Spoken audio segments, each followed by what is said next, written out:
Airtel ఫైబర్‌లో మనకి starting speed వచ్చేసరికి 40 ఎంబీ/సెకండ్ అయితే ఉంటుంది. అలాగే జియోలో అనుకోండి 30 ఎంబీ/సెకండ్ అయితే ఉంటుంది. మనకి ఇంకా తక్కువ స్పీడ్ కూడా ఉన్నాయి 10 ఎంబీ/సెకండ్. అవైతే వేస్ట్ అని చెప్తాను. ఎందుకంటే అవి జస్ట్ టీవీ పర్పస్‌కి మాత్రమే. మనం ఫోన్‌లో వాడడానికైతే కొంచెం కష్టం. ఇద్దరు ముగ్గురు అయితే ఒకేసారి వాడడం కొంచెం బఫరింగ్ అయితే మీరు వాట్సాప్ స్టేటస్‌లో కూడా అబ్జర్వ్ చేయొచ్చు. సో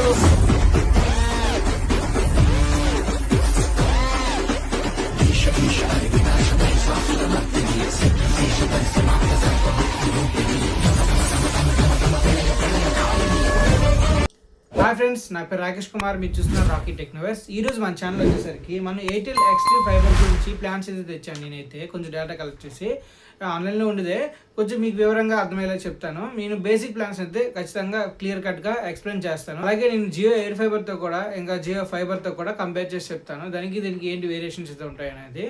ఇందులో ఫస్ట్ పాయింట్ వచ్చేసరికి ఇందులో 699 ప్లాన్లో అంటే బేసిక్ ప్లాన్లో వచ్చేసరికి మనకి 40 ఎంబీ/సెకండ్ స్పీడ్ అయితే ఉండడం జరుగుతుంది. వేరే మనం జియోతో కంపేర్ చేసుకుంటే జియోలో అయితే మనకి 30 ఎంబీ/సెకండ్ స్పీడ్ అయితే ఉండడం జరుగుతుంది. అలాగే మనకి జియోలో టీవీ ఛానల్ ఫస్ట్ మనం దీంట్లో స్పీడ్స్ కాకుండా టీవీ ఛానల్స్ అయితే ఎక్కువ అబ్జర్వ్ చేస్తాం. టీవీ ఛానల్ వచ్చేసరికి జియోలో అయితే డిజిటల్ టీవీ 850+ ఇంక పైగా మనకి నేషనల్ అన్నీ కలిపి కూడా మొత్తం అన్ని ఛానల్స్ అయితే మనకి ప్రొవైడ్ చేయడం జరిగింది. డిజిటల్ టీవీ దీంట్లో కూడా డిజిటల్ టీవీ ఉంది. ఎయిర్టెల్ ఎక్స్ట్రీమ్లో చూసుకోవచ్చు. దానికైతే మనకి దగ్గర 350+ డిజిటల్ ఛానల్స్ అయితే మనకి ఇవ్వడం జరిగింది. అలాగే దీంట్లో మనకి ఎయిర్టెల్లో ఏంటంటే ప్లస్ పాయింట్ ఏంటంటే మనకి లైవ్ టీవీ కనెక్షన్ కూడా వాళ్ళు ప్రొవైడ్ చేయడం జరుగుతుంది. ఆల్రెడీ ఎప్పటి నుంచో ఎయిర్టెల్కి డిష్ ఉంది కాబట్టి వాళ్ళైతే డిష్ టీవీ ద్వారా మనకి లైవ్ ఛానల్స్ అయితే మనకు ప్రొవైడ్ చేస్తారు. వేరే జియోతో కంపేర్ చేసుకుంటే జియోలో అలాంటి ఆప్షన్ ఏమీ లేదు. మీకు లైవ్ టీవీ ఛానల్స్ అయితే రావు. మీరైతే నార్మల్గా జియో టీవీ ప్లస్ అనే యాప్లోకి వెళ్ళి జియో ఫైబర్లో మీరైతే టీవీని అయితే ఛానల్స్ని వ్యూ చేయడానికి ఆప్షన్ అయితే ఉంటుంది. అందులో మీరు ఒకవేళ ఇంటర్నెట్ ఏదైతే మాత్రం అది అయితే బఫరింగ్ అయితే ఖచ్చితంగా జరుగుతుంది. దీంట్లో వర్షం పడినప్పుడు మాత్రమే మీకు లైవ్ టీవీ ఛానల్స్ అనేది అవుతాయి. వేరే జియోలో మాత్రం మీకు ఇంటర్నెట్ ఎప్పుడైనా సరిగ్గా డౌన్ అయినా సరే, సర్వర్ డౌన్ అయినా సరే మీకైతే ఛానల్స్ అయితే రావు. ఇదైతే నోటీస్ చేసుకోండి, అండర్లైన్ చేసి పెట్టుకోండి. ఇదే మేజర్ ఇందులో దానికి డిఫరెన్స్. అలాగే దీనికి ఓటీటీ యాప్స్ వచ్చేసరికి దీంట్లో కూడా జియో హాట్స్టార్ ఇస్తాడు.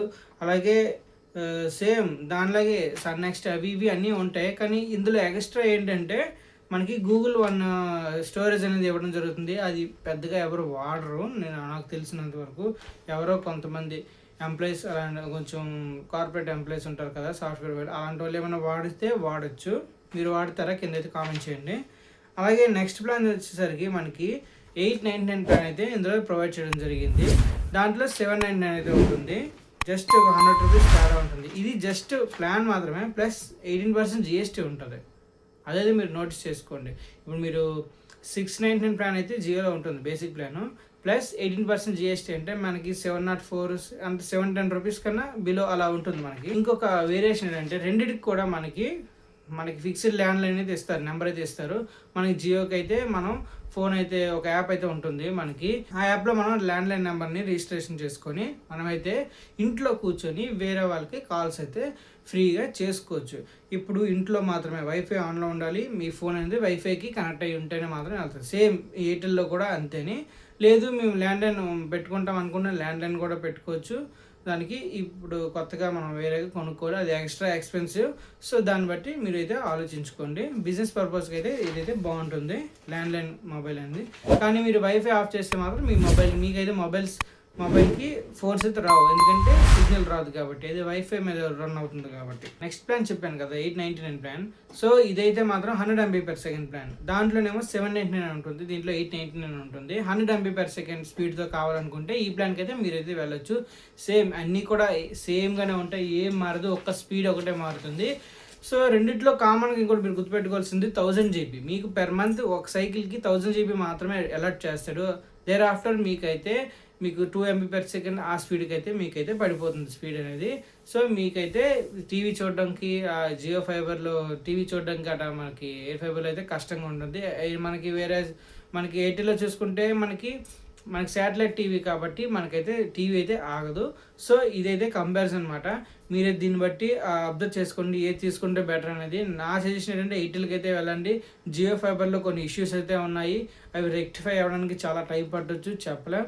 ఈలోపు మనకి మన ఇలాన్ మస్క్ స్టార్ లింక్ అయితే తెస్తున్నాడు, ఈలోపు అదైతే రావడం జరగవచ్చు, ఏదైనా జరగవచ్చు. సో అందాక తీసుకోవాలనుకుంటే మాత్రం ఫస్ట్ తీసుకోవాలనుకుంటే మాత్రం ఎయిర్టెల్ ఫైబర్ అని నా సజెషన్. ఇంకా పెద్ద పెద్ద ప్లాన్స్ అయితే ఉన్నాయి, మీరైతే ఎయిర్టెల్ వెబ్సైట్లోకి వెళ్ళి ఒకసారి చెక్ చేసుకోవచ్చు. నా సజెషన్ మాత్రం ఎయిర్టెల్ ఫైబరే బెస్ట్. ఈ వీడియో మీకు నచ్చినట్లయితే లైక్ చేయండి, అలాగే ఎవరికైనా కన్ఫ్యూజ్ అవుతుంటే వాళ్ళకి ఏదో షేర్ చేయండి. ఇప్పుడు వరకు మన ఛానల్ని సబ్స్క్రైబ్ చేసుకోకపోతే సబ్స్క్రైబ్ కూడా చేసి లైక్ అయితే చేసి నాకైతే సపోర్ట్ చేయండి. జై హింద్, సైనింగ్ ఆఫ్.